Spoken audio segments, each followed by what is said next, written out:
Good morning, everyone. May we stand up and praise the glory of the Lord. Amen. Before we start this worship, I just want to share a Bible verse. Psalms 96 verse 3 declare His glory among the nations, His marvelous deeds among all people.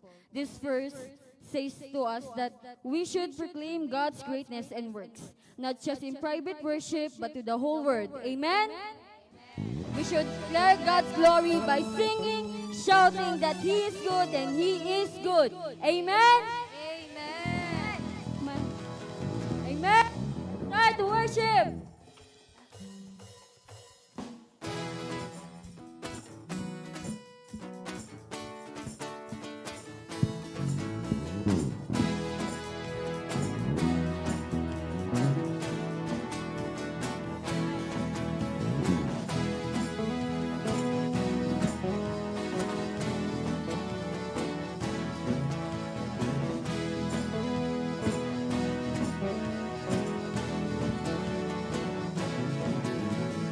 Lord, you are good and your mercy endureth forever. Lord, you are good and your mercy endureth forever. People from every nation and tongue, from generation to generation, we worship you. Hallelujah, hallelujah, we worship you for who you are. We worship you. Hallelujah, hallelujah, we worship you for who you are. You are good. Come on, everybody, let's declare that the Lord is good.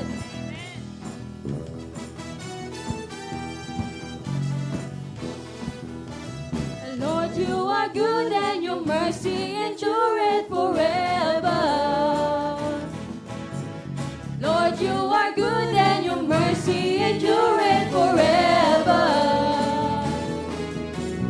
People from every nation and tongue, from generation to generation, we worship you. Hallelujah, hallelujah, we worship you for who you are. We worship you. Hallelujah, hallelujah, we worship you for who you are. You are good. Yes, you are, yes, you are, yes, you are. So good, so good. Yes, you are, yes, you are. So good, you are good. All the time, all the time. You are good, you are good. All the time, all the time. You are good, you are good. All the time, all the time. You are good, you are good. All the time, all the time. You are good.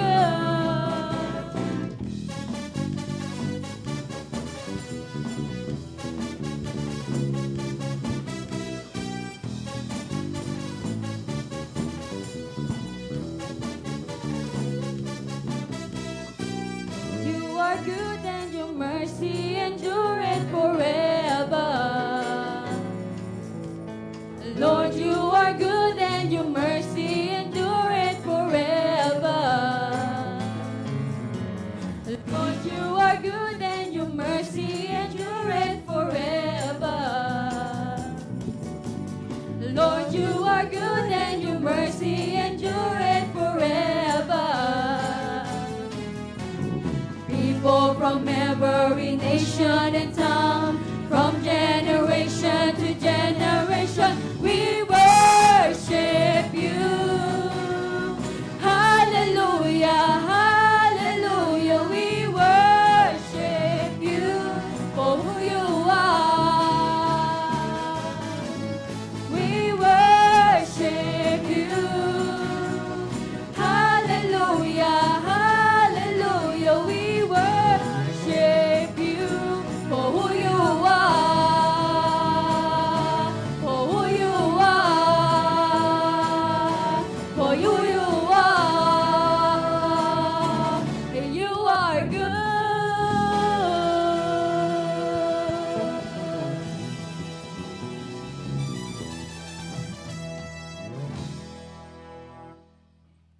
be aware of God's presence among us.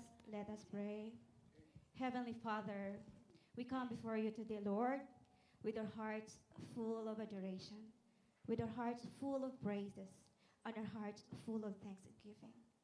Oh, hallelujah, Lord. Thank you for this new day. And thank you for your compassion that is new every morning. Lord, we honor, we adore you for your great power and love. Oh, Lord, as we humble down ourselves, as we come before you today, we pray, Father God, that you may revive our weary souls. And Lord, rekindle our passions for you. We confess our shortcomings. We confess our wrongdoings, Father God. We pray, cleanse us, O God, and restore to us the joy of your salvation. Prepare our hearts, O God, to receive your word, not just only hearers, but doers as well.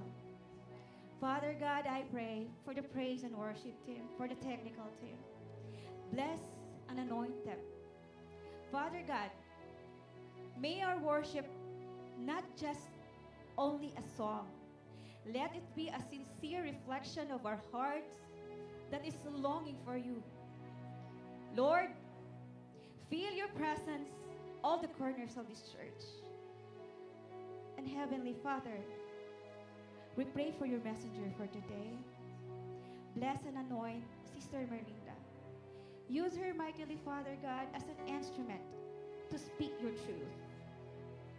Open our spiritual eyes, Father God, to see the wonders of your word. And Lord, may it manifest in our lives as we walk, as we live daily in this fallen world. And help us, Lord, to let our light keep on shining so others may see your good works in us and will give you glory. Lord, thank you so much, Lord. Inspire us not just today, but to carry your words all through the days of our lives. All this we pray, Lord, knowing that you are in control of everything, knowing that we can do nothing without you. And Lord, we surrender everything to you. This we pray in Jesus' name. Amen and amen. We may all sit down.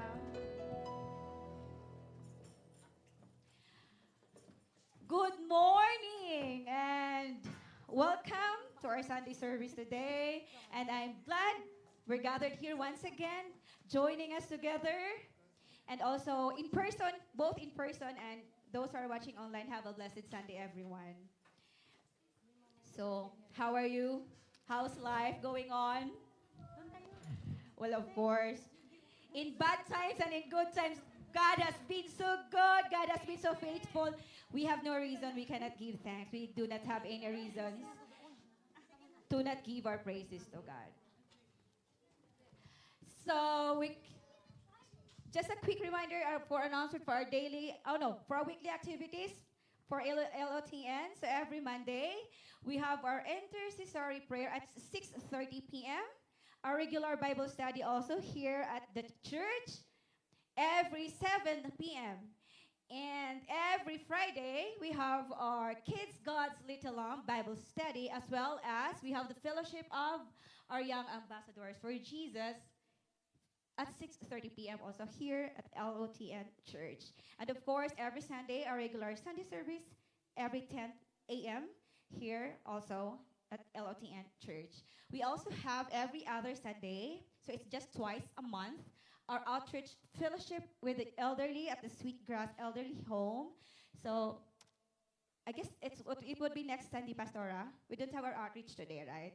Okay, so that would be our weekly activity. So, well, I guess everyone knows about it already who are here. So those who can encourage your friends, we can invite our friends or anyone, like our workmates, to come with us and have a fellowship.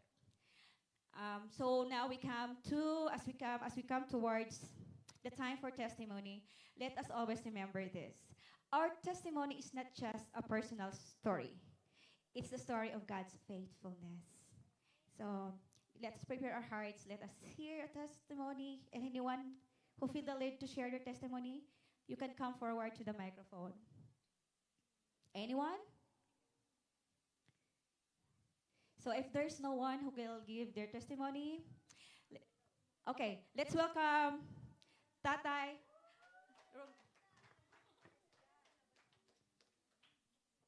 Thank you, everyone, for having me here to testify the good news of God. I have 4 children, and we are all serving our God as a born-again Christian. It is a great testimony in my life, so I will always thank you, God, for what you have done in the presence of our people. I will proclaim that you are good. So I give you all back and glory and honor in Jesus' name. Yun lang. Thank you, Tatay. That was very inspiring. Actually, me personally also, I'm blessed also looking, seeing, or witnessing family that's worshiping together to the Lord. So let's thank you, Tatay, for the testimony. So let us now prepare our hearts for the time of giving of our tithes and offering with Pastor Raquel. Amen. A blessed morning, brothers and sisters in Christ. And also, we just want to acknowledge those who are watching by Zoom and Facebook right now. So let's proceed with our giving and tithings and offering to the Lord. So this is our verse for today. May I ask everyone if we could read all together, church?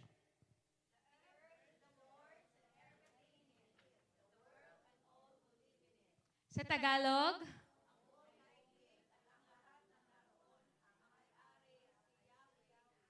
Amen. Glory to God. Do we believe that God owns everything that we have?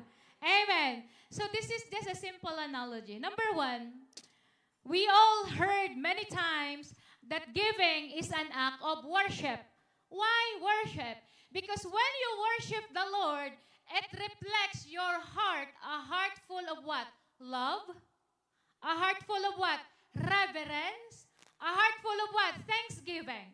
Can you worship the Lord without this love, without fear of the Lord, without reverence of knowing who God is in our lives? We cannot do that. So when we give to the Lord, we offer our tithes and offering, it reflects our hearts. Amen. May I see your hands? Do you believe that God is our provider? Sobrang hina po ng amen. Is God is our provider? Is God is the source of our everything? Amen. So let's proceed. That is why another one, giving is an expression of being a faithful steward of God's blessing. Meaning, isa kang tapat na ano? Faithful steward. Tagapag-alaga, tagapangalaga ng biyaya ng Diyos. Amen. That is why in the verse, everything that we have is from the Lord. Paano tayo nagbibigay? How we give? We give because God gave us first. John 3:16. Can you give nang wala ka? Hindi, di ba? Binigyan ka muna ng Lord for you to give. Amen. Diba? Your work, everything that you have is from the Lord for you to be faithful steward, to help, to give. Amen. So, meaning, when you give, your giving, your offering, it reflects the condition of your heart. So kung tayo'y kuripot, when we do not want to give or ibinabalik kay Lord yung nararapat para sa Kanya, what kind of steward we are? Kuripot. Ayoko to. Nagmiminimay ni. Magbibigay ba ako o hindi? He loves me not, or parang gumaganon tayo sa giving. Magbibigay ba ako or hindi? Do I need to give or not? So, yun yung mga ginagawa natin. What else? Another one is giving is an act of obedience to the Lord. Matthew 6:33. Seek first and His kingdom and His righteousness, and all these things shall be given to you. Brothers and sisters in Christ, we give because we want to obey the Lord. And when we obey God, may I see your hands, those who are parents? If you see your child or your children very obedient, ay itong anak ko very obedient, masunurin sa tatay, masunurin sa nanay. Di ba pag once umungi ang isang obedient son and daughters, anong ginagawa ng magulang? Di ba namumove yung heart? It touched the heart of the parent. That is why, Pa, can you buy me this? Ang nanay ang tatay, all out ibinibigay. Why? Because masunurin ang anak. And the same goes with our giving. When God says that we are obedient when we give, being cheerful giver, no? Bukal sa loob na pagbibigay, hindi sa palitan. Anumang hiningin natin ay ibinibigay ng Diyos. The way we live. Just a short testimony, brothers and sisters. You all know that my nephew has been, he undergo a brain operation. And this is my meditation this morning. First, the doctor put a hole sa kanyang brain to do a biopsy. And then the next one again, the doctor butas na naman ng another one to remove the tumor. And then the plan again is this. They will another operation ulit because that tumor is so big enough na hindi na kaya ng pangalawang operation. And the doctor said, I said last week, I think he will be paralyzed or he will be blind. He will not function as if the normal children, or he could be a bedridden one. But you know what? I said, Lord, you said that when you obey the Lord God, when you have this prayer, when you surrender to God, the same goes with our giving. We are surrendering to God our finances. We are surrendering to God our everything. And when sees that because of this obedience heart, ano mang hilingin natin, tayo'y pakikinggan ng Panginoon. But glory to God in the highest heaven. My nephew is already back in our place. He is good. He recognized his parents. He recognized us all. As if walang nangyaring operation. Glory to God in the highest heaven, church. After po ng operation, he was crying. He was crying. And sabi pa ng pamangkin ko, kasi he woke up with catheter. Sabi pa ng pamangkin ko, he was crying. He wants to remove. Sabi niya, ang babastos ng mga doktor dito. Sabi niya pa, ano daw mga nilalagay sa kanya? Coming from a 7 years old. Sabi ko sa kapatid ko, that's a good sign na walang nahagip na mga veins. Because if anything na matouch yung mga nerves endings na yan that controls the body, maybe he cannot recognize you, or he cannot even verbalize, or he cannot even move his hand. So, yesterday night, my sister said, oh, ate, we're here already at Naga. So how's my nephew, my pamangkin? He's good, but he's due again for another operation. But glory to God, we're not doubting anymore that God is doing miracles. So the same goes with our giving, church. When we obey the Lord, it's not because sinabi ng pastor o ng church. Always remember that this is from God. And whatever we ask from the Lord through prayer, we believe that God hears our prayers. Amen? So, when we give to the Lord, cheerful heart, sabi ng Lord. Amen? Masayang puso, surrendered heart. Amen? Hindi tayo yung parang naubusan tayo na. Because remember, whatever we give is from the Lord. Ang buong daigdig at ang lahat ng naroroon, ang may-ari si Yahweh na ating Panginoon. So, church, everything we have is from the Lord. Sino ang happy ngayong umaga na ay buhay? Hindi binutasan ng operation sa brain. Walang cancer, hindi nakahiga sa higa sa karamdaman. Walang karamdaman. Tayo po yun, kapatid. And as we pray sa ating tithes and offering, Father God in heaven, we glorify and we continue to humble down ourselves before your holy name. And to you, Holy Spirit, we acknowledge that everything we have right now is from the grace of God alone. Oh Lord, we acknowledge that apart from you, we have nothing. Apart from you, God, we are nothing and we can do nothing. Everything that we possess, it is because of you, God alone.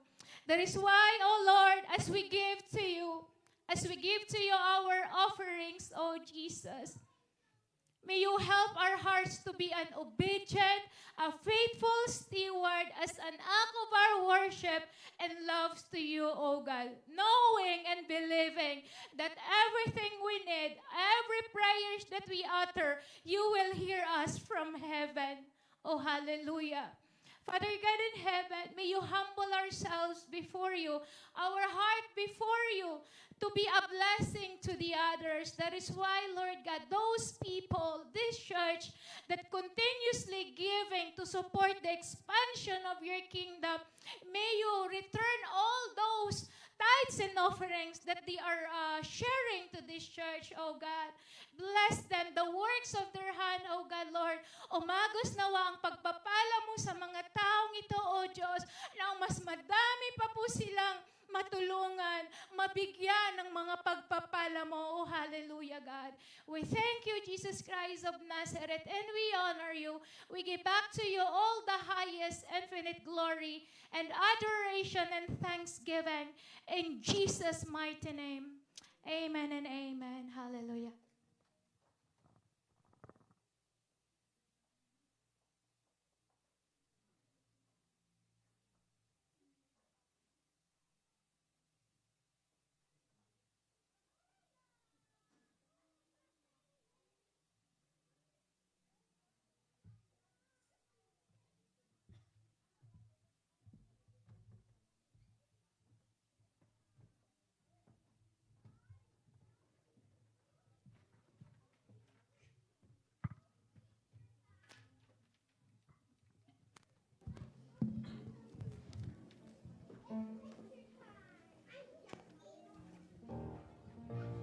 Shall we stand, church? Praise the Lord. Hallelujah. Come on, let us stand. Again, a blessed morning, everyone, brothers and sisters in Christ. And a happy Sunday and victorious day to all of you. Amen. Are you all victorious? All blessed? Amen. And are you ready to praise the Lord this morning? Hallelujah. Somebody shout amen and hallelujah. Hallelujah. Come on, church. Hallelujah. Hallelujah. Before we start, 2 Corinthians 13:14, the grace of the Lord Jesus Christ and the love of God and the fellowship of the Holy Spirit be with you all. Amen. Hallelujah. Come on. Let's worship the Lord. Give the best praise this morning to the Lord. Amen. Hallelujah. Yes, Lord. Hallelujah.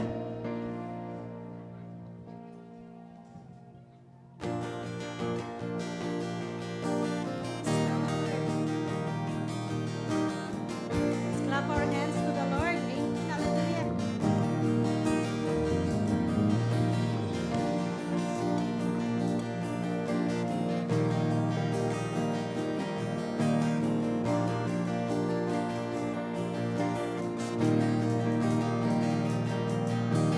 Spirit was moving over the water. Spirit, come over us. Come rest on us. Come rest on us. Spirit was moving over the water. Spirit, come move over us. Come rest on us. Come rest on us. Come now. Spirit, when you move, you make my heart pound. When you fill the room, you're here and I know you are moving. I'm here and I know you will feel me. Calm down. Spirit, when you move, you make my heart pound. When you fill the room, you're here and I know you are moving. I'm here and I know you will feel me. Yes, Lord.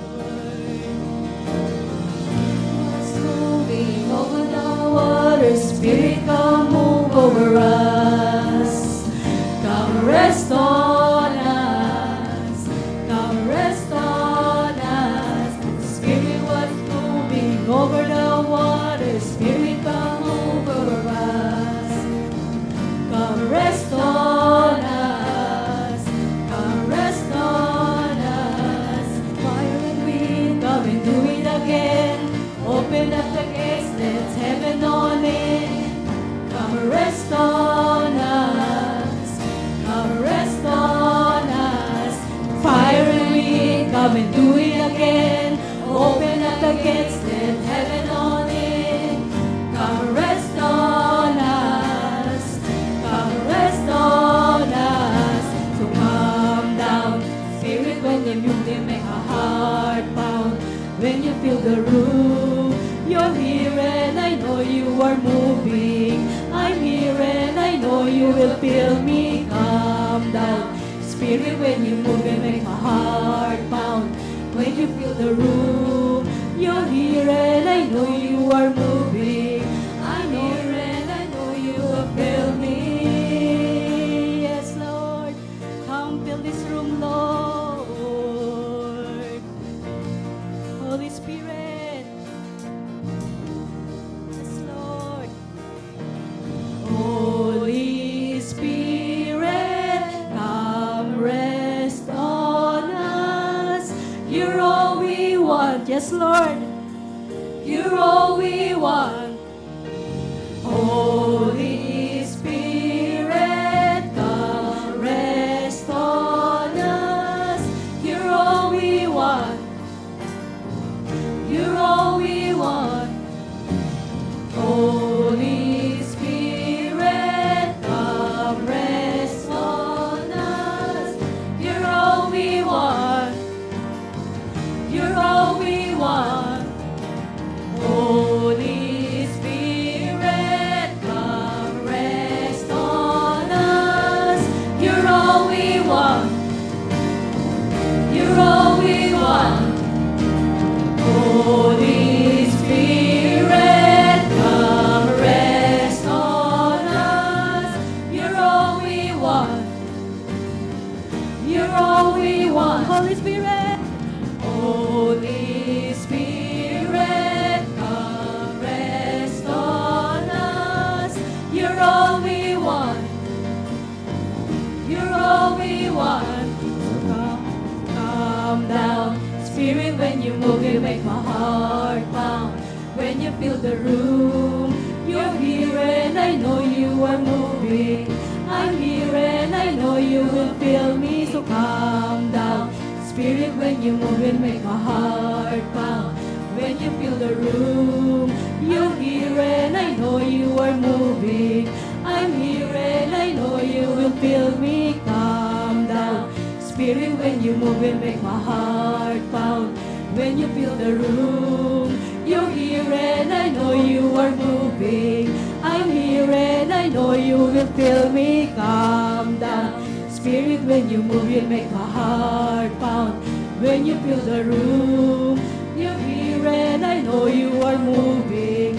I know you and you know you are moving. Yes, Lord. Fill this room, Lord. Hallelujah. Hallelujah. Let us continue to welcome the presence of the Lord in this place. Hallelujah. Let us honor the Holy Spirit in this place. Hallelujah. Hallelujah, Lord. We worship you, Lord. We worship you, Lord. Hallelujah. Holy Spirit, touch your people. Holy Spirit. Holy Spirit. Come on, church, open your mouth to welcome the presence of the Lord. Hallelujah. Holy Spirit, we welcome you in this place. Let the rain not pouring fall in this place. Let the fire consume this place. Hallelujah, Lord. Hallelujah. Come on, church, continue to worship. Hallelujah. Hallelujah. Holy Spirit, rain down. Come on, church. Rain down. Oh, comforter and praise. How we need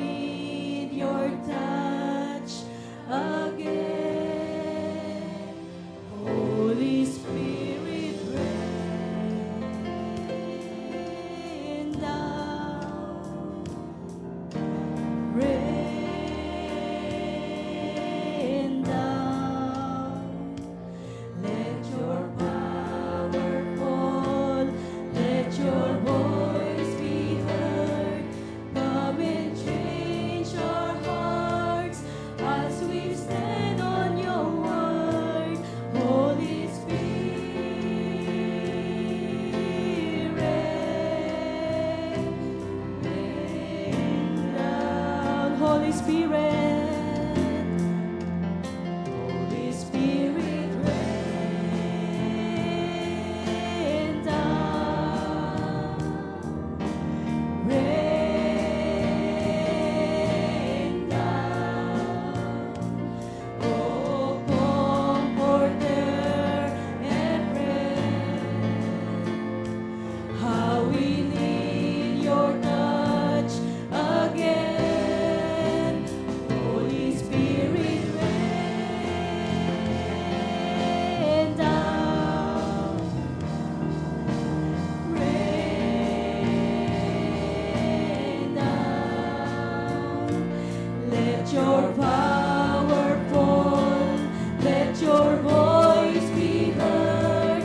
Come and change our hearts as we stand on your word. Holy Spirit, rain down. Yes, Lord.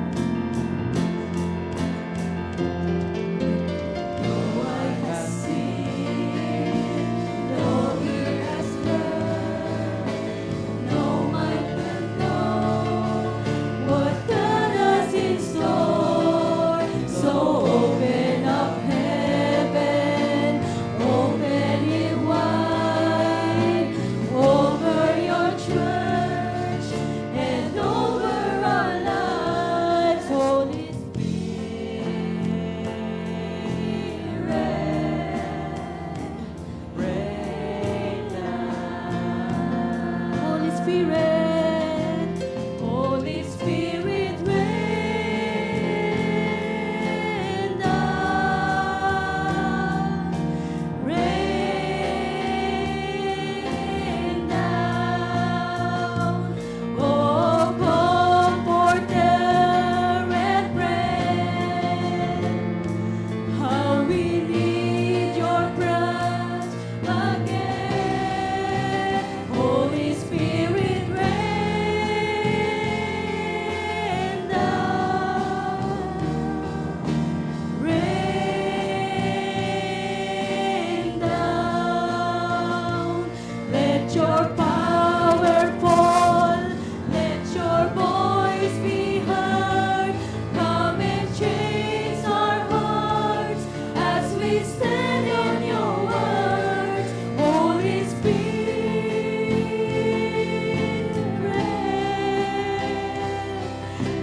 rain down. Yes, Holy Spirit,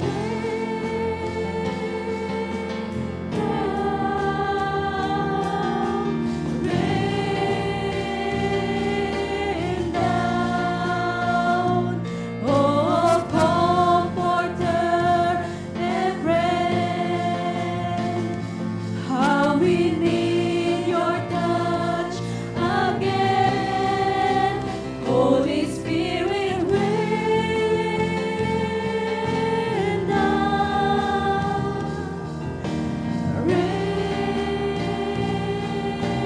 down. Let your power fall, let your voice be heard. Come and change our hearts as we stand in your words. Holy Spirit,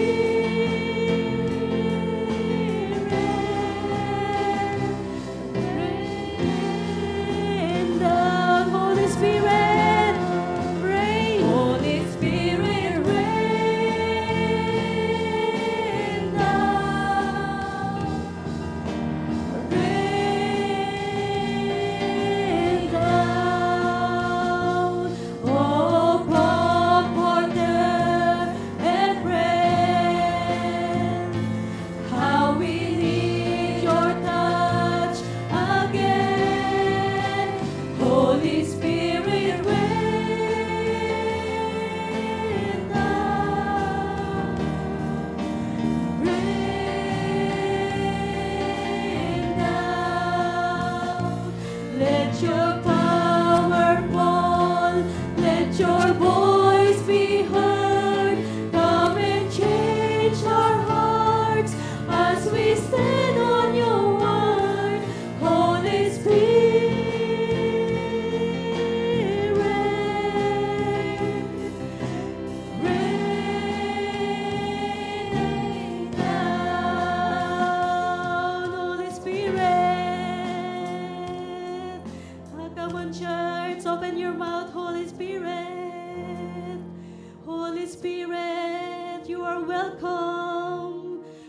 asking for more, Holy Spirit.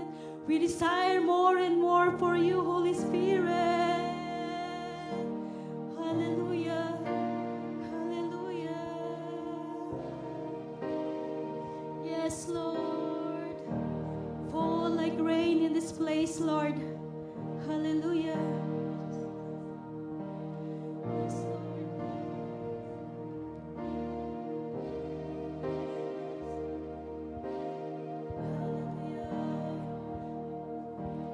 God, I live to worship you. All my life I offer you simple melodies of sacrifice. Open hands and open heart. You're the only one I want. Your presence is my treasure, my delight. Fall like rain, Holy Spirit, fall like rain. Holy Spirit, have your way. Let your glory fall down, let your glory fall down. One thing I ask, one thing I seek, so much more than anything, to dwell in your house for all my days. Knowing you is everything, so I let go of lesser things. You alone are worthy of my praise. Steering me a passion for your name. Fall like rain, Holy Spirit, fall like rain. Holy Spirit, have your way. Let your glory fall down. Let your glory fall down. Fall like rain. Holy Spirit, fall like rain. Holy Spirit, have your way. Let your glory fall down. Let your glory fall down.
Oh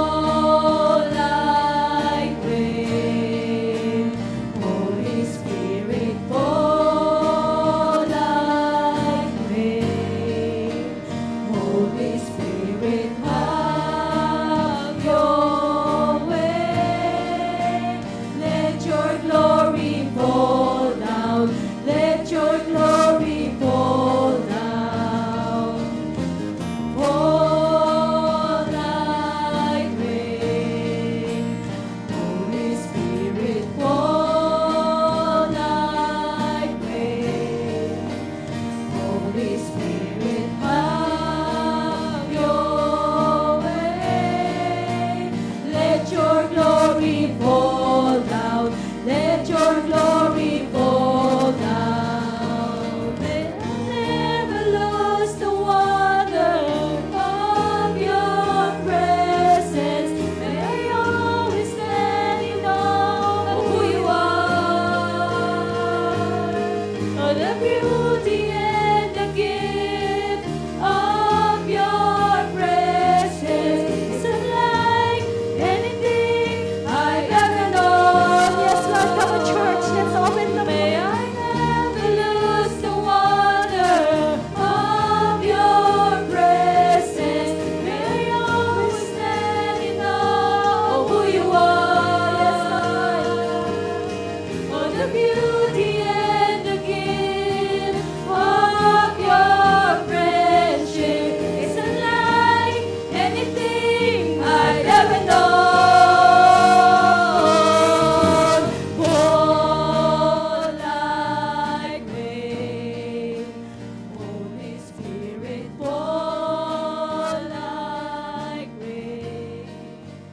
Holy Spirit, have your way. Let your glory fall down. Let your glory fall down.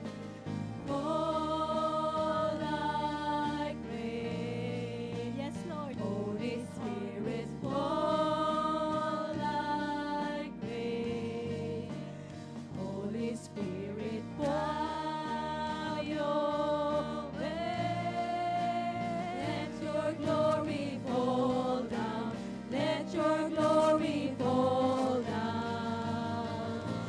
Fall like rain. Come on, church. Holy Spirit, Holy Spirit, fall like fall like rain, Holy Spirit. Holy Spirit, Yes, have your way. Let your glory fall down. Let your glory fall down. Fall like rain. Holy Spirit, fall like rain. Holy Spirit, touch the Holy people. Spirit, Holy Spirit, have your we're way. asking for outpouring rain in this place. Glory fall down. Holy Spirit. Yes, Holy Spirit. Holy Spirit, fall like Come on, church, open your mouth. Holy Spirit. Let's honor the presence of the Lord. Let's honor the presence of the Holy Spirit. Glory fall Yes, down. Lord. Let your glory Come on, church, open your mouth. fall like rain. Holy Spirit, fall like rain. Holy Spirit, have your way. Have your way, Holy Let Spirit. your glory Have your fall way. down. Let your glory fall down. Fall like rain. Holy Spirit, fall like rain. Come on, church. Holy Spirit, have your way. Let your glory fall down. Let your glory fall down. Fall like rain. Holy Spirit, fall like rain. Holy Spirit, we're asking for more of you. We desire more of you. We desire more of you, Holy Spirit. Let your glory fall Let down. fall. Let your Fall glory in this fall place. down. Fall. Hallelujah. Yes, Lord. Come on. Yes, Lord. Fall this land. Holy Spirit, have your way. Let your glory fall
Let your glory fall down.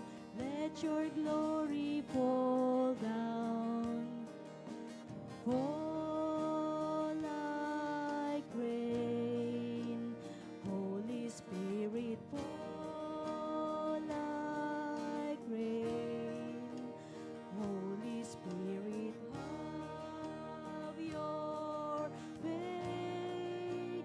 Let your glory fall down. Let your glory fall down.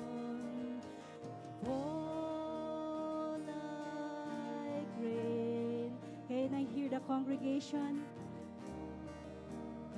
Come on, open your mouth to minister the presence of the Holy Spirit. Yes, Lord. Oh, yes, Lord.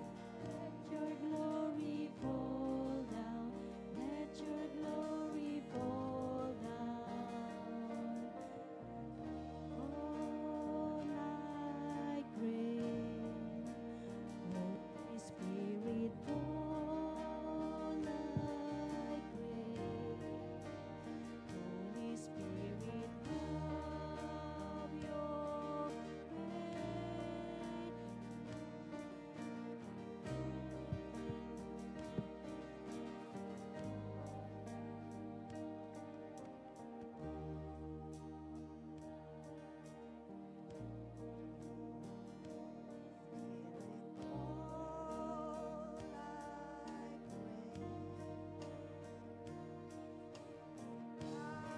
Come on, church.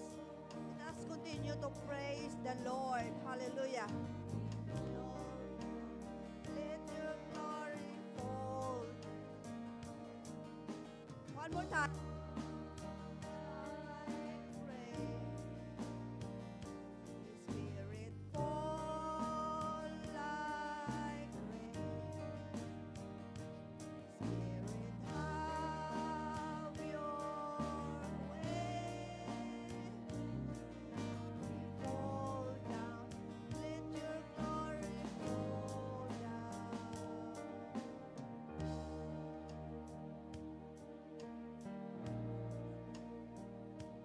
Hallelujah. Oh, hallelujah. Holy Spirit, come rest upon us all. Oh, hallelujah. Lord, God Almighty, our Creator, our Redeemer, our mighty God, oh, hallelujah. Let your glory fall down in our midst, in this church, in our hearts, in our minds, oh God. Holy Spirit, fall like a rain, oh hallelujah, and have your way in us. Oh Jesus, thank you for your love. Thank you for the gift of life.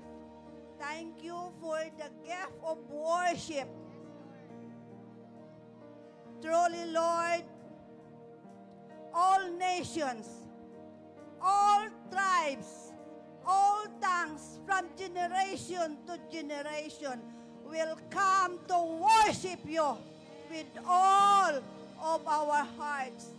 Oh, hallelujah. Jesus, in the name and by the power of the Holy Spirit, we thank you for the gift of life, for the gift of worship, for your presence, for your love.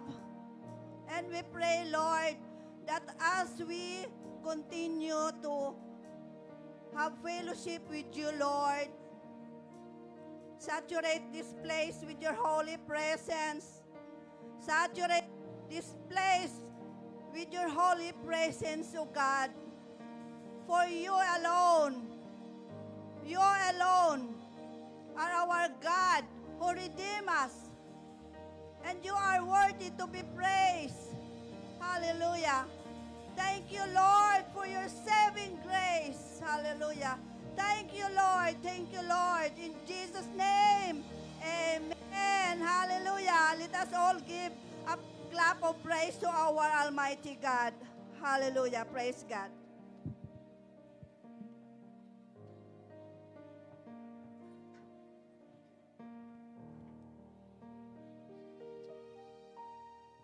A blessed morning to all of you, my dear brothers and sisters. Thank you, Kuya Ivan. Hallelujah. And for today, we are so glad. And can you please, everybody stand and greet your fellow brothers and sisters. A blessed morning. Hallelujah. Praise God. Thank you so much for your life. Praise God. Hallelujah. And we would like to acknowledge those who are watching right now via Zoom, via FB Live. Welcome to the Lord of the Nations, Slave Lake, a worshiping, praying, God-seeking, and soul-winning church. I am privileged to be your messenger for today. And my name is Sister Merlinda, and thank you so much. Thank you so much for the Lord, for here we are again studying His Word. And right now, as you see, we will not be able to expand the one wherein if you see in your screen, you could see there, it's not properly, but anyway, it's okay. I'll just explain to you the one that is being shown half of the picture. It's if you happen to watch the news about the Nigerian Christians there that happens to have been murdered by the extremists, by the militants, wherein massive burial of Christians that has been murdered took over a few weeks ago. And we have been seeing that the pastors and the leaders of that church, most in Nigeria, are appealing to the leaders of the United States to intervene and to help them because of what have been happening in their nation. Amen. Have you read about the Nigerian who has been, they are tired. The pastor said, we are so tired of burying all these murdered Christians. Just imagine, if we look into one of that, there's a massive caskets, and well, you know how painful, how hurting, and how depressive the situation there. And we know also about what is happening in our country, usually in the Philippines, now because of the massive malversation of funds. The protest against the government is so huge that we cannot contain, and we are overwhelmed with what is happening in our country right now. And as a church, what are our responsibility for this kind of situation that are happening right now? Not only in the Philippines, even in Nepal. Have you heard about the Nepal where leaders as being thrown down on the rivers? You will just imagine how awful the situations were. So what are our responsibility as a church? Are we going to just sit down and just think, oh, never mind? It doesn't matter. We are here living in Canada, a peaceful country. Of course, we are so concerned because as Christian, we need to do the best we can through prayer. And that is why, even in our intercessory, we see to it that nation should always be our top priority in our prayer actions, because we know through prayer we could move the hearts of God to attain a peace and quiet life in every nation. Amen? So here, that is my introductory. So the next.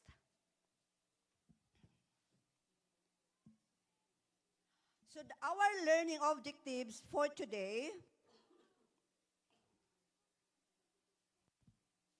I cannot, wait. Okay, our learning objectives for today is to know the importance of how the church must function and operate, especially in this kind of situation wherein there's a lot of bad things happening, not only in our country, but all over the world. Amen? And also to understand the scope of why we must pray for all people, and to grasp the full meaning of who we must pray, and the purpose of why we must pray. Amen? Praise God. Hallelujah. So let us now go to our text for today that comes from the book of 1 Timothy chapter 2 verse 1 to 7. So can I ask all of you to please read the passage?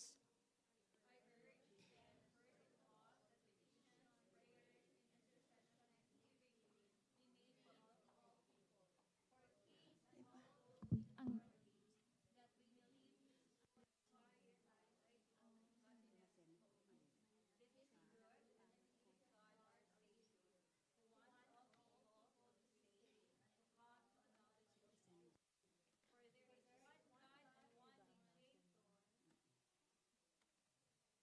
Praise God, hallelujah, in Tagalog, please. Highest prayer.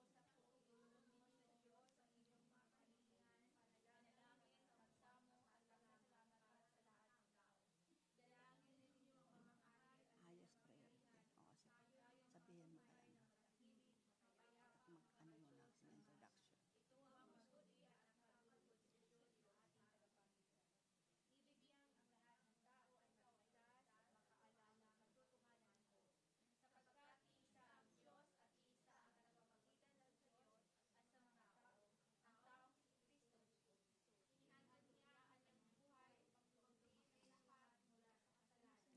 Praise God.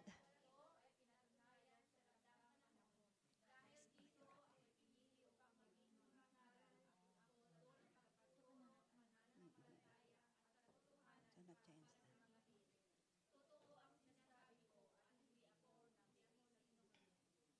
Praise God, hallelujah. Amen.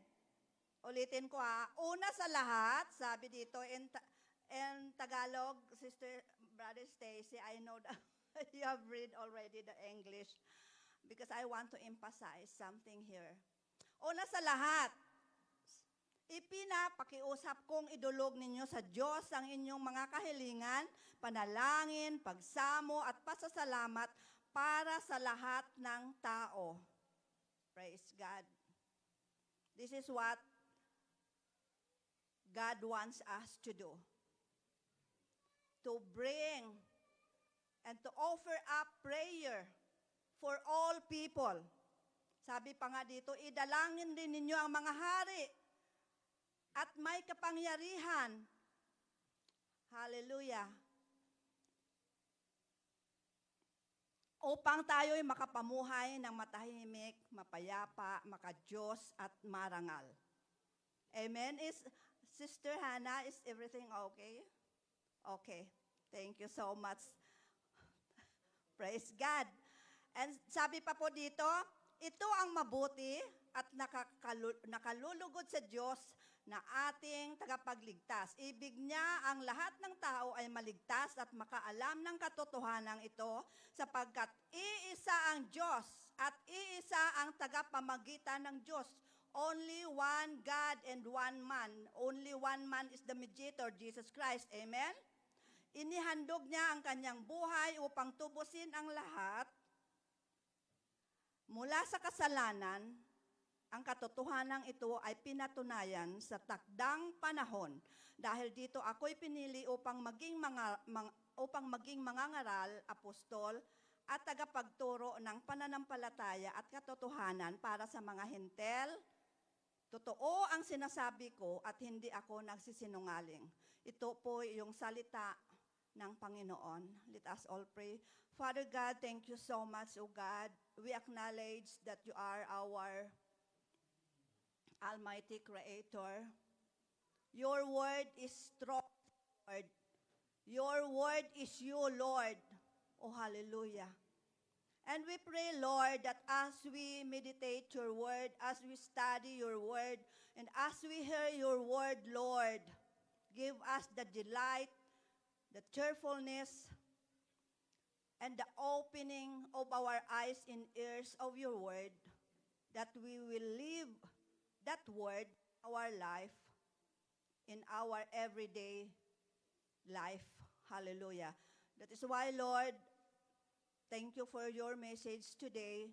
We pray that as we study word for word, we will realize how important prayer in the lives of the people. Thank you, Lord. In Jesus' name, amen.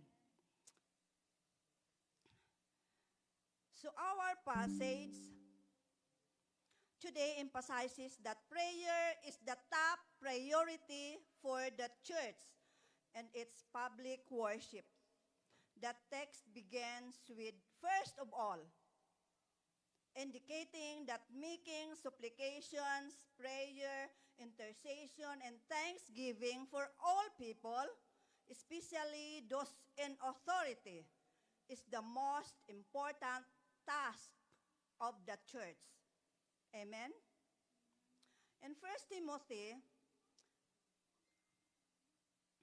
Apostle Paul instructs Timothy to confront false teachers in Ephesus, emphasizing that correct doctrine should be imposed.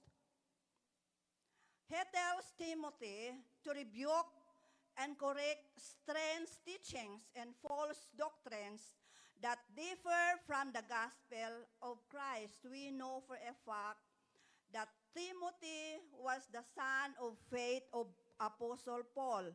Amen? He is the protege of Paul.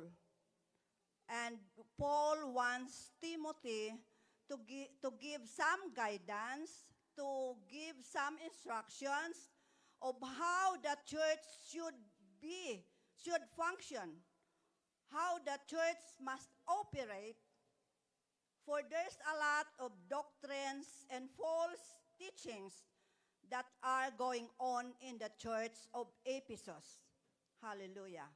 And in his letter, Timothy has been told by Paul to set a godly example, to be a model of good conduct, speech, love, and faith. So to organize church prayer gatherings, that's one also of the main instructions of Apostle Paul to Timothy, to gather church in prayer for all people, including governing authorities, leaders, legislative bodies, all the people, rich or poor, any kind, so that the church can live a peaceful and quiet and harmonious environment. So in 1 Timothy here in this, if we read in 1 Timothy chapter 3 verse 14 to 15, this refers about the instructions, why Apostle Paul give instructions, wrote a letter to Timothy, because here he said in 1 Timothy 3, chapter 3, verse 14 to 15, he says, although I hope to come to you soon, I am writing you these instructions so that if I am delayed, you will know how people ought to conduct themselves in God's household, which is the church of the living God, the pillar and foundation of the truth. The pillar and foundation here is kind of architectural strength or stability. We are the church, and we are to share the gospel of church or the gospel of Jesus and everyone. That is why our function as church must be centered in prayer, for this is God wants us to do. This is the desires of the Lord. So, the church is not the source of truth, but is entrusted with upholding the truth of God's word, safeguarding it from corruption. We know for the fact that even in church, there's a lot of disagreements. We are different people. We have different perception. We have different thinking. And sometimes, if we do not know the truth, we have this tendency of corrupting our minds because of some false doctrines. Amen? So here it says that the church must maintain integrity to faithfully pass on the message of the gospel through that generation. So we know that Paul has this kind of intuition in his mind that soon time will come, he will die. He knows in his heart that something will happen to him. And that is why he wrote this letter to Timothy to have some specific instruction to do just in case he delayed or just in case he cannot come. So, preaching the word is necessary, but God wants us, first and foremost, God wants His people to be a prayerful person. Amen? We will see we have reading this 1 Timothy chapter 2 verse 1 to 7, wherein Paul emphasized to Timothy the importance of prayer. And now we're going to discuss it intensely so that everyone will not get lazy to bow down before the throne of the Lord and ask for something specifically for those who are in need of prayer so that they will be saved. Know that as a church, we are here to preach, to share the word of God, to teach people, and to saturate the whole perimeter of this community so that the gospel of Jesus will be heard. Amen? And that is why our top priority is pray, because even if we go outside, preach the word of God, even if we go share every corner of this community, every people, if we will not come before the Lord and pray, nothing will happen. We need the presence of the Holy Spirit in our lives to do the miracle. We cannot do it on our own. Amen? We must not rely on ourselves, but we must rely to God. That is why Apostle Paul instructed Timothy that we must be, the church must be prayerful. Amen? Hallelujah. So I have 3 main points for today that we get to discuss. First, number 1, we must pray. Number 2, who we must pray. And number 3, why we must pray. In verse 1, it says there, I urge then, first of all, that petitions, prayers, intercession, and thanksgiving be made for all people. Amen? Una sa lahat, pinapakausap kong idulog ninyo sa Diyos ang inyong mga kahilingan, panalangin, pagsamo, at pasasalamat para sa lahat ng tao. First of all, that's why we have to make things clear here in our message. Paul says, first of all, it means before anything else, or the very first thing to do. This implies the importance of the instructions that Apostle Paul gave to Timothy. The importance of prayer. Hallelujah.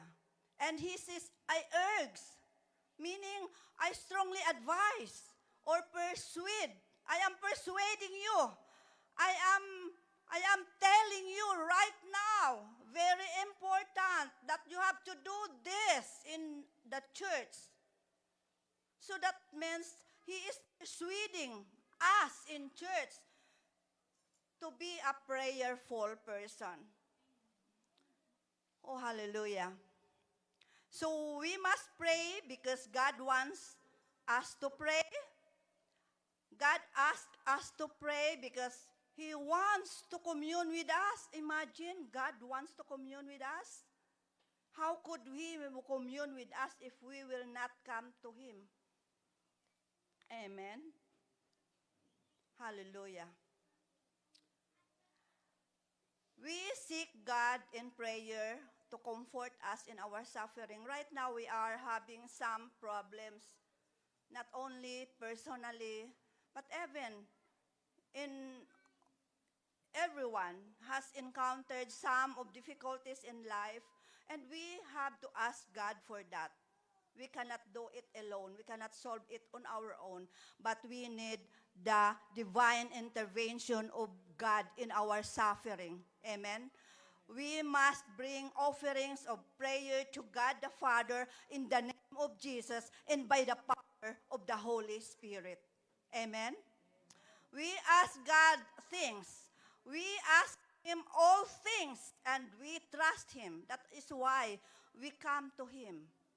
We commune to Him, not only during our troubles, not only during our desperate moments, but every time.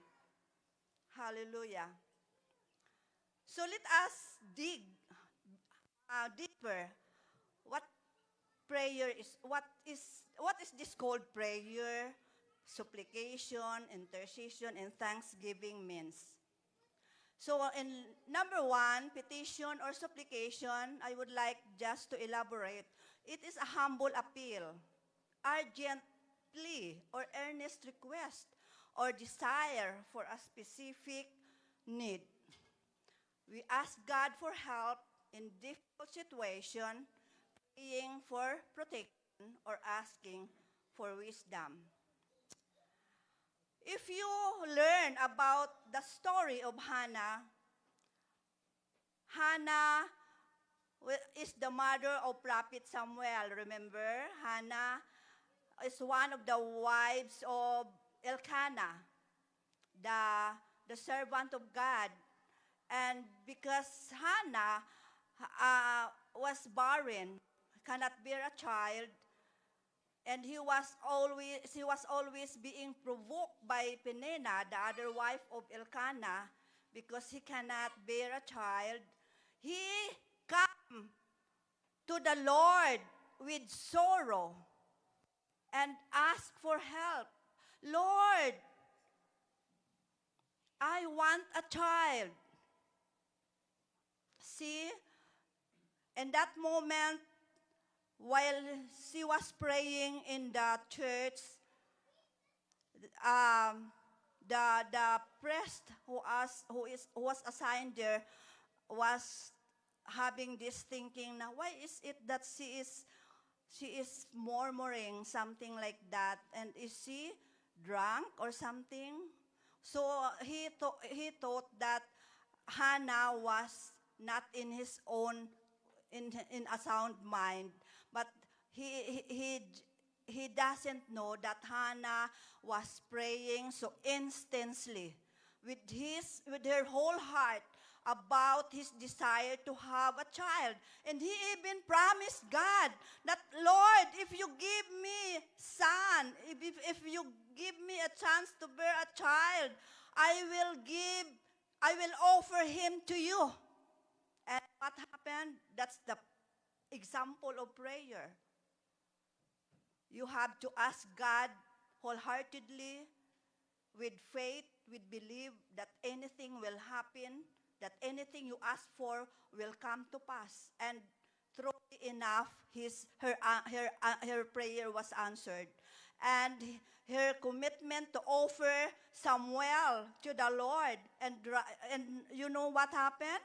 That boy has become the prophet Samuel. Amen. Let us give a clap of applause to the Lord. Hallelujah. So there's a lot pa. There's a lot. So prayer is just kindly equally similar to the supplications, but it's kind of communicating to God. It can be through adoration. Sometimes you are using prayer, the acts, adoration, confession, thanksgiving, and supplication. If you are going to pray, you have to use these four letters: A, C, T, and S. A stand for adoration, C stand for confession, T stand for thanksgiving, and S stand for supplication. That would make your prayer life easy.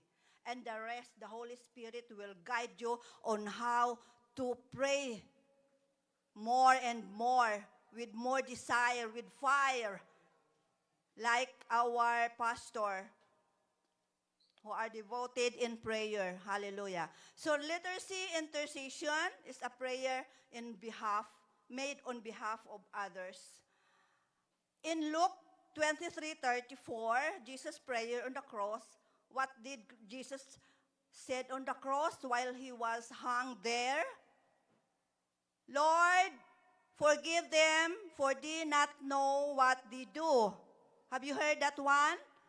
Recent, we heard that and we read that in the Bible, and recently we heard that from the wife of the deceased Charlie Kirk. Hallelujah. It's hard to forgive those who hurt you.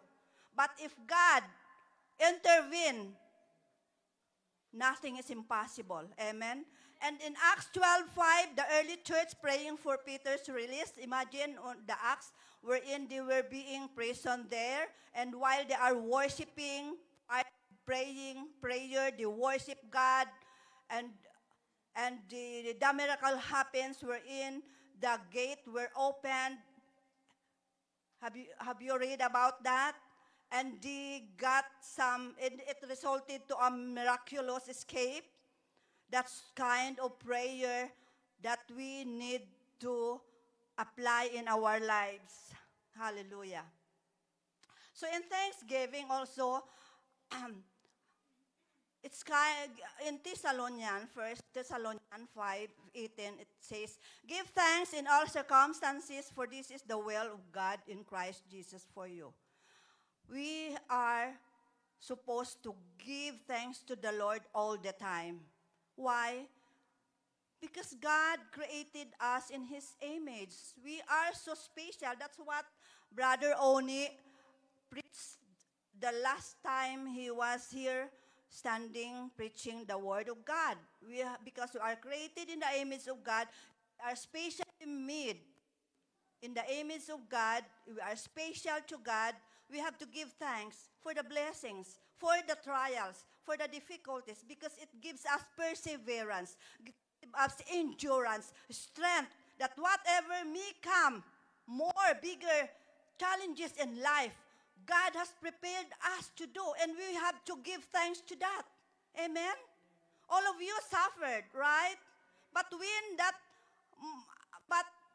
big challenges comes, I can do it because God is with me. Because no problems, no difficulties will come to us. Will God allow us to face?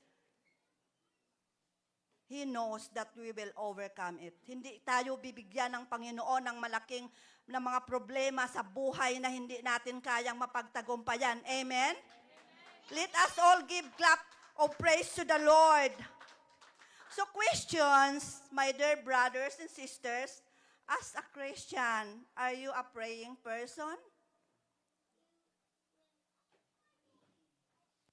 Amen? Do you approach the throne of God, not just in trouble, but go to the Lord to thank Him and ask Him and ask His help, and even when you are not in a desperate situation? Yes, we always come to the Lord because we need His help. We need His guidance. Amen? We cannot do it all alone in our own. Remember our past. What have we done before? And what happened to us now? Our old self has gone and the new one has come.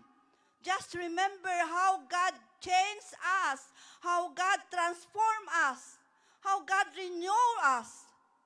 This is why even in the midst of chaos in this world, we are still at peace. Because we know that God will not leave us nor forsake us. Amen? Hallelujah. So, as a church, we must be devoted to prayer. And Paul says, not only for all people, but to all people. Hallelujah. So, and my body number 2 here is who we must pray for. In verse 1, it says here, I urge then, first of all, that petition, prayers, and intercession and thanksgiving may made for all people. Walang pwedeng makaligtaan. Everyone must be included in our prayer. And here in this text, Paul specifically mentioned to Timothy that the church must pray for the kings and all those in authority. The higher positions in our government, president, governor, senator, congressman, and down to the body wherein they are being elected to help the community, help the nation, to lead the nation for better. Amen? So here, God wants us to go to Him in prayer. Nero, do you remember Nero? During that time, the first century wherein he was the emperor of Rome, Nero was known by his cruelty and debauchery. He murdered his own mother, Agrippina, if you read the Bible. He was rumored to have started the fire in Rome 64 AD and put blame to Christians and brutally persecuted them. Just imagine the anguish and the sufferings of those under him. Yet, Paul says, you must pray for Nero. And you know, most often times, even if we are Christians, if we encounter such kind of difficulties, sufferings, and hurts, and any kind that is not acceptable to us, who would like to pray those kind of wicked rulers? Diba? Even ask God to destroy them. Amen? We always see to it that they are being, they will go to death. We want to pray their dying because of what they are doing. But Paul said, no, pray for them. And even in our situation, we have different circumstances, but the truth and the fact remains that we are suffering from this malversation of funds. The wicked rulers, the wicked president, wicked authorities are trying to implement things that are not pleasing and beautiful in the eyes of the Lord. Oh, hallelujah. Are you with me? Praise God. Oh, hallelujah. Oh, hallelujah. So, because sometimes we overlook to pray for those wicked kings, God is telling us now, we are to pray for them. Hallelujah. It says in Proverbs 28, verse 16, a ruler with no understanding will oppress his people, but one who hates corruption will have a long life. So we are now in the end days. And sometimes what's happening right now in our world is because of us. It's our fault. Do you agree? Or not? I think it's our fault. There's a lot of commentators that I read. It's our fault because have we gone to the point of bowing before the Lord and interceding for them? God wants us to intercede for these wicked rulers, for these governing authorities who are incapable of putting their nations in a quiet life. They are making their nations become poorer and poorer and becoming them richer and richer. Amen? Oh, hallelujah. If we come to realize what is happening, we are rich. Our country is very rich, but because of the malversation of funds, of the corruption and everything, we are suffering. And who are suffering first? The people. We are the hungry. We are being abused because of their power. That is why we need to place our items in prayer to them those governing authorities. And not only that, even our friends, even all those who are not yet able to get a relationship with our Lord Jesus Christ. Hallelujah. We need to give them, offer them to Christ so that they will be saved. Amen. So that quiet and peaceful life will be attained in our nation, in our community. So why we must pray? In verse 2 to 7, if you come to for kings and all those in authority, that we may live peaceful and quiet lives. So I have to enumerate this. We pray because we worship God. We pray because we need ask guidance and direction. We pray because we find peace and strength in difficult times. So why we should pray? Because so that, Paul says, so that we may live a quiet and peaceful life. In Isaiah 26:3, you will keep in perfect peace those whose minds are steadfast because they trust in God. We want, every one of us want a quiet life, right? We want peace, we want love, we want joy. But how could we attain those important things that we mentioned if our nation, our world is chaotic? That is why even if we want to find peace, there's a struggle, there's a fight. We are in battle. But our weapon in this spiritual battle is the Word of God. Amen. We have to dig deeper and we have to see to it that we meditate the Word of God so that any things that comes our way that hinders our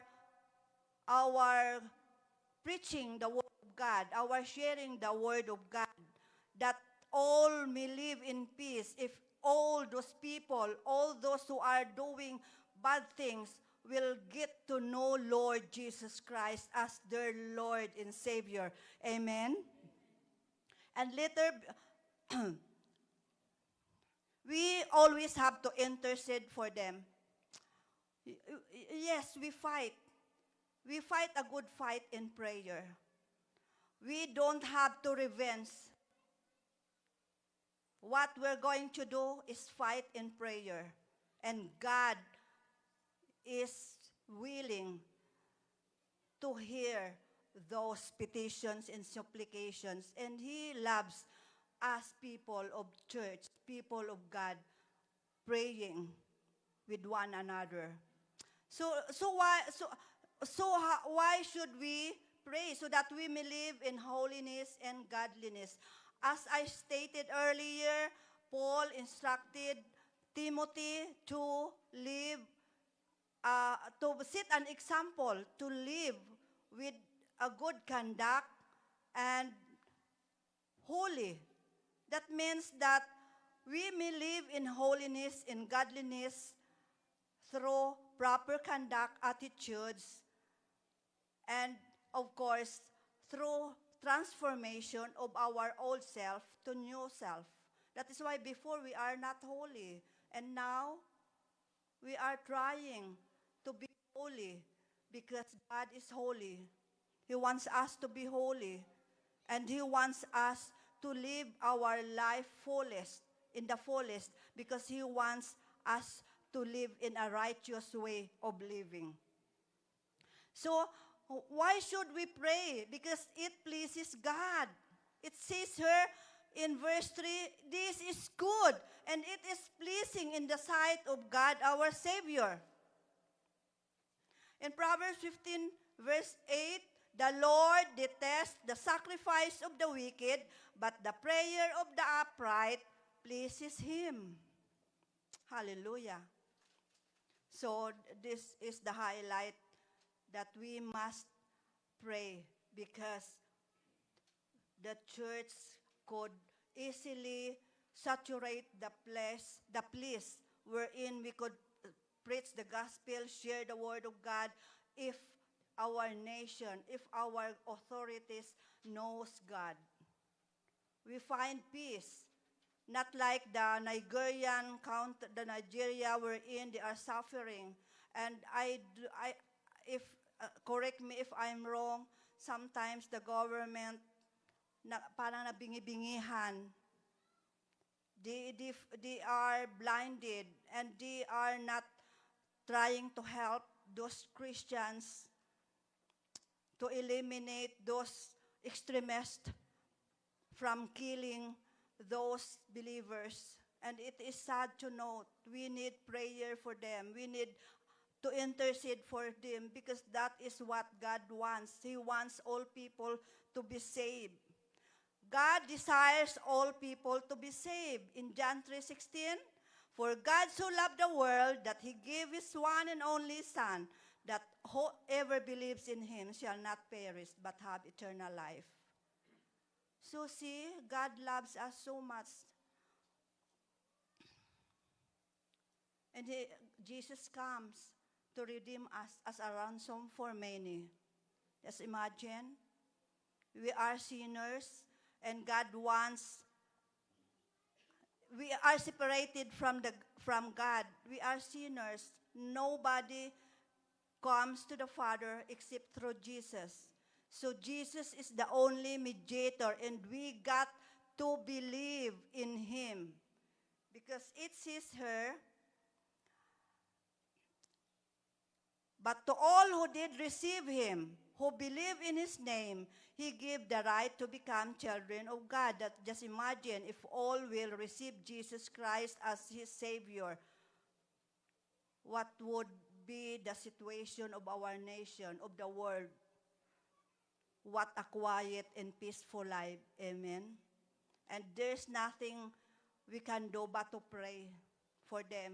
Not only for them, but for us also, because we seem sometimes to redirect our selves. That is why we have to make sure that we are deeply enrooted and grounded to the Word of God. And above all, we need to pray for those people for repentance. Amen. In Romans 10:9, because if you confess with your mouth that Jesus is Lord, and believe in your heart that God raised him from the dead, you will be saved. Hallelujah. So we will see that Jesus is the only way, the truth, and the life. Nobody comes to the Father except through him. And in verse 7, Paul says, for this I was appointed a preacher and an apostle. I am telling the truth. I am not lying, a teacher of the Gentiles in faith and truth. Being a blasphemer before and a persecutor of Christians, we know for the fact that the life testimony of Paul is something to put in our minds all the time, that even if you are a blasphemer, a murderer, a killer, nothing is impossible to God. He can save you. And do you know what happened to Paul? Do you think nobody prayed for him? Why he got that personal encounter with the Lord in the road of Damascus? Do you think nobody prayed for him? No. Those Christians who are the victims of his being a blaspheming person, those who suffered maybe or because they prayed intensely for Paul to be converted, to encounter Christ, so that the murdering of Christians during his time will be stopped. And what happened? Because of that intercession of the believers, of those victims, Paul became the apostle. He became the pastor, the teacher, and the most active among all. And Paul has experienced a lot of persecution himself. What happened to him before happened to him while he was serving God. But what happened? Paul has this strong belief that no matter what happened, in the hands of God, I am safe. I am peaceful. I have faith. I have belief that whatever happens, my work in the Lord shall not go in vain. Amen? Oh, hallelujah. That's the essence of prayer. So that is why I am so happy. Last week, Pastora told me that our intercessory prayer last Monday was so very crowded because of the announcement. And I hope that through this message that the Lord has given us, we will come to the Lord with desire to be more prayerful and to join the activities of the Lord in prayer, of this church in prayer. Nothing will hinder you. I know there's a lot of challenges in praying. You will be tempted to resist in going to church, in going to the altar of God. But I tell you, all you have to do is pray to God, and He will make everything possible. Amen? Hallelujah. So, the summary of my message for today says here, the top priority of the church is to offer up a prayer for all people to come to the knowledge of God and be saved, so that we may live a quiet and peaceful life with holiness and godliness. Can we give a clap of praise to our Lord? Hallelujah. Praise God. Hallelujah. Thank you, Jesus. Can we all stand?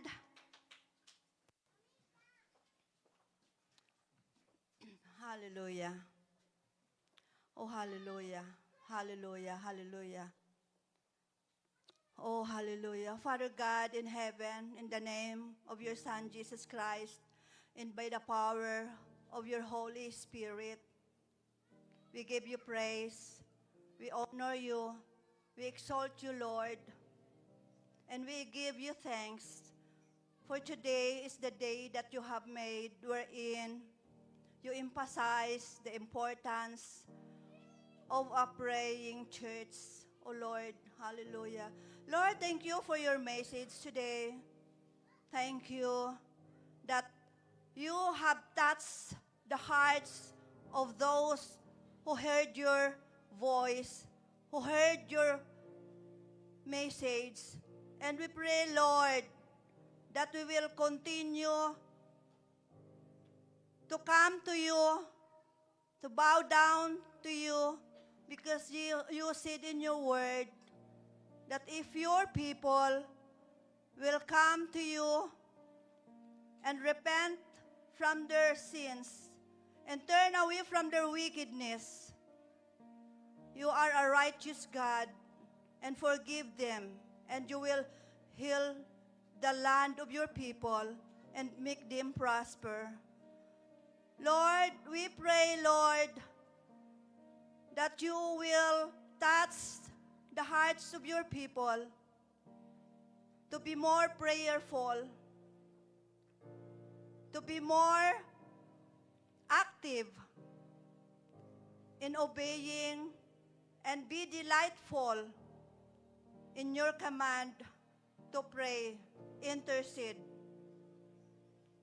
that our requests and petitions be offered to you, Lord, for nothing is impossible to you. Though our world is chaotic right now, Lord, we are at peace because you give us the strength, the faith, the belief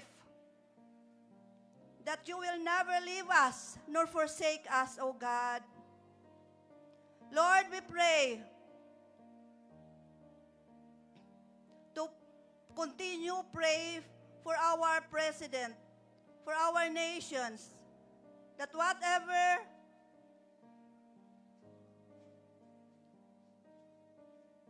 you lead us, God, that those authorities over us will be lead to repentance, to accept you as our Lord and Savior, Lord. That their minds will be transformed, that they will not conform to the pattern of this world, O God, but be transformed, be renewed.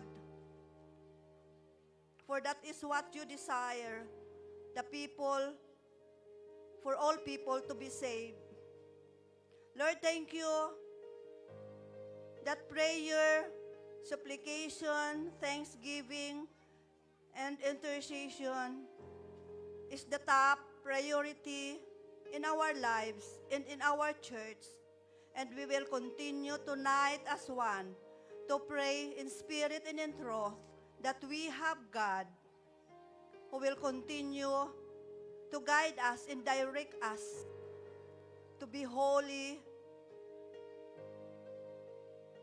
to live in a dignified life with integrity. Lord, help us that everything we do is according to your will, O God. Lord, we pray that you will bless your people. You will bless those wicked and transform them, that their old self will be gone and new self will come. Thank you, Lord, for your goodness and faithfulness. We pray, Lord, that you will continue to bless your church, your people, your children. And we will never cease praying for you.